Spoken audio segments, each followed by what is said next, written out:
another video in the M5 Paint Restoration. So there's a handful of videos that are before this video, and there's going to be a few that are going to be after this video. If you are not ready to dive deep into paint correction and wet sanding, definitely go check out the other videos if this doesn't make sense, but I've already prepped the car, I've taped the car, I've done everything.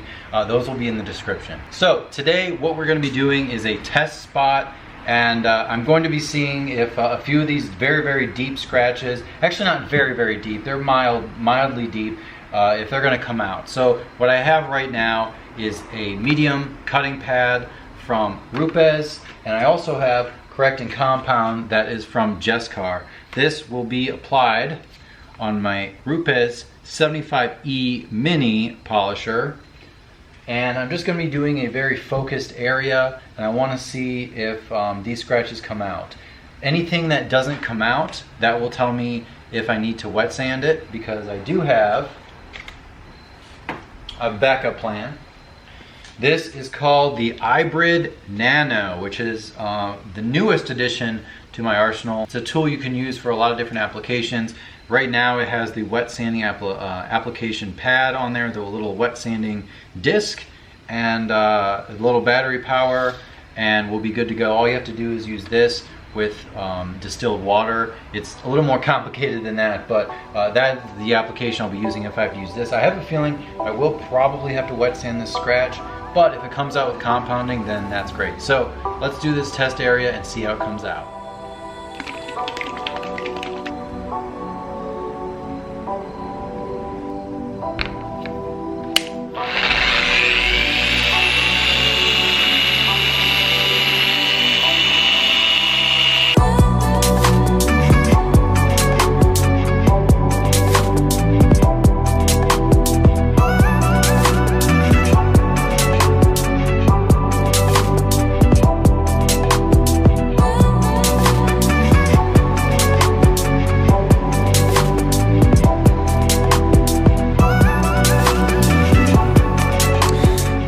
My God, guys, would you look at that? And that's just 4 pretty mild passes. You know, keep in mind that this is a medium grade pad, is not a heavy cut, and this Jescar correcting compound is not the heaviest you could possibly use out there, so keep that in mind as well.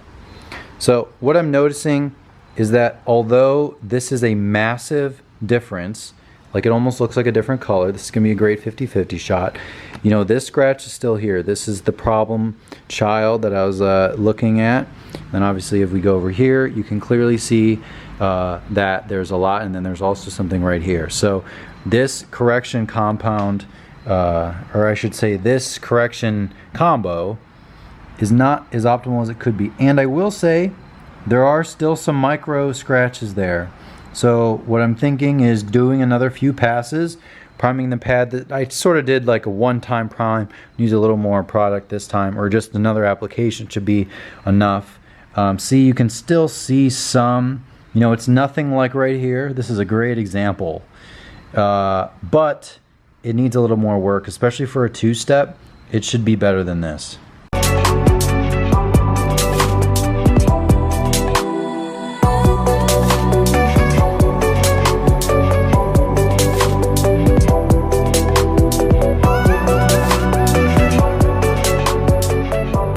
Alright guys, so 2 more passes, and it's looking damn good.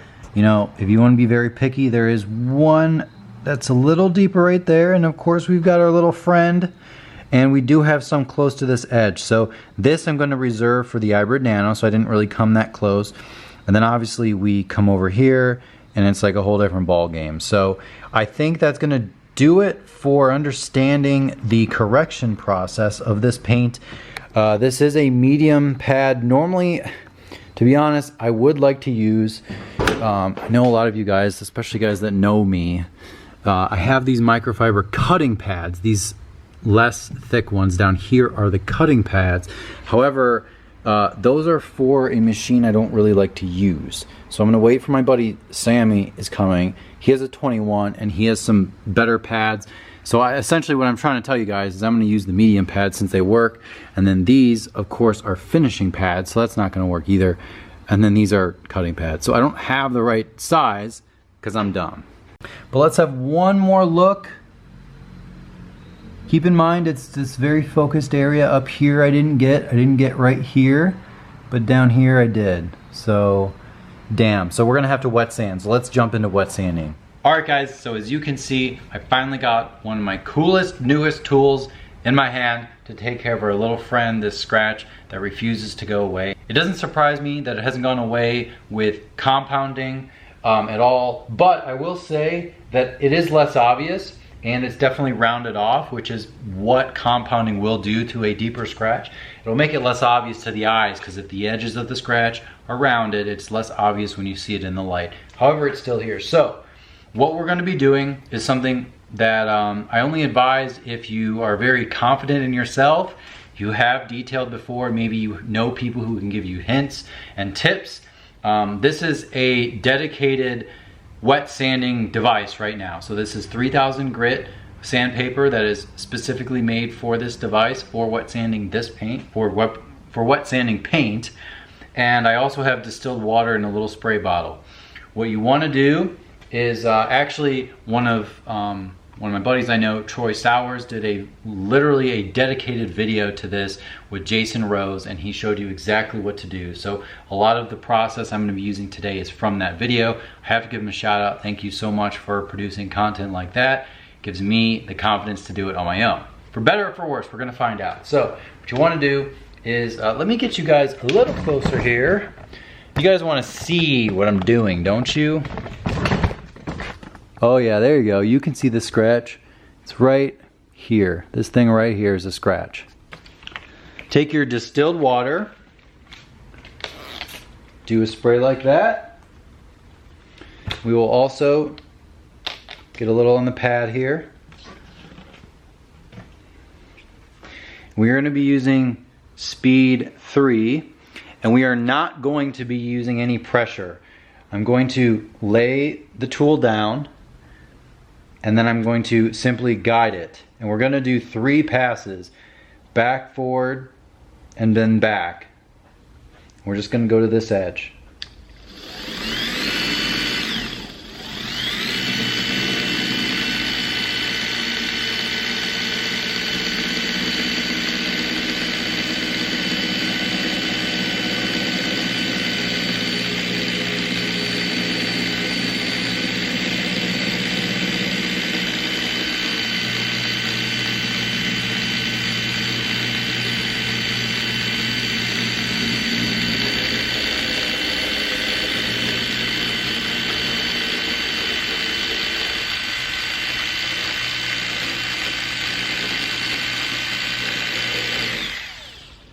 Okay.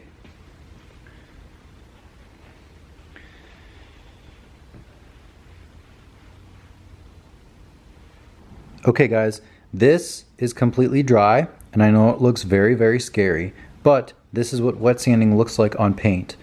I'm not sure if you can see the scratch through this, maybe just barely, but I did 3 passes as you saw. I will note that my first pass was not as, I was noticing that this wasn't turning as much as it could have, so that's going to be part of the learning process. So we are going to, what I'm going to do is 2 more passes, and then that's going to be it, because you want to be very careful. Definitely don't want to burn through the clear coat. And I'll notice I barely got over here. I kind of want to go to the edge here just for illustrating this. So 2 more passes.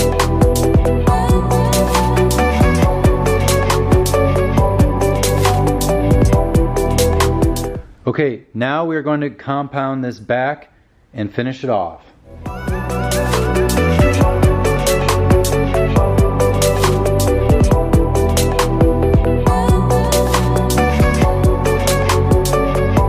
Alright guys, so I know the scratch probably looks pretty obvious in camera, but I will tell you it is much less obvious to the touch and to seeing it physically on the car than it was before. So down here we still have the scratch going on, and don't mind this this edge right here. I will compound that a little bit better, but we did get a lot of it out.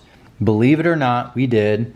If you go down here, it is a lot deeper, or at least it appears to be a lot deeper. So I will see if there's anything else I can do, but this whole process is the same as you would do when you wet sand. So whether the scratch fully comes out or not, it's always better to have the paint fully intact than to worry about getting the scratch off and doing another few passes. So I'd rather leave it and just grit my teeth, which sucks, but this is the reality, guys. I don't really know how deep this paint is, and I'm not 100% sure how much I just took off, but I used 2000 grit, and that is pretty serious stuff. I don't want to go down any more than I need to. All right, guys, so that's gonna wrap it up for this wet sanding procedure. I can hear it in the comments right now. Oh, Brandon, you didn't even get the scratch out. You're showing us how to do all this stuff. You didn't even do it right. I did do it right. I did not get 100% results that I wanted, and I know when to stop. So if I was a professional detailer, I would probably proceed with something else or do something else. But as far as I can know, my method is right. I'm using distilled water, I'm using the right grit, I'm compounding before and after, and this is the result we're gonna be stuck with. It's something that Larry Casella always professes is know when to stop. The last thing I wanna do to this car, this beautiful carbon black metallic, is to burn through the clear coat. So it's always better to have a little noticeable scratch. Obviously everyone in their thousands of people have seen this scratch, and now if you see this car, you know it's here, which sucks. But the moral of the story is how to understand how to wet sand, which I will be doing on the major scratch issues. Otherwise I'll be doing the regular two-step. And the other learning experience is regarding knowing when to stop, and I think that's just as important as any other part in this entire process, this whole video series, and much more. So with that said, I will leave information in the description box below, including these Rupes tools that I'm using, especially this iBrid Nano, which is super cool. Can't wait to use this even more. I will probably do more dedicated videos on that. But in the meantime, go check out everything else on this M5. I have so many improvements. I'm so excited, and I'm so excited to get this paint in good shape. So with that said, I will see you guys next time.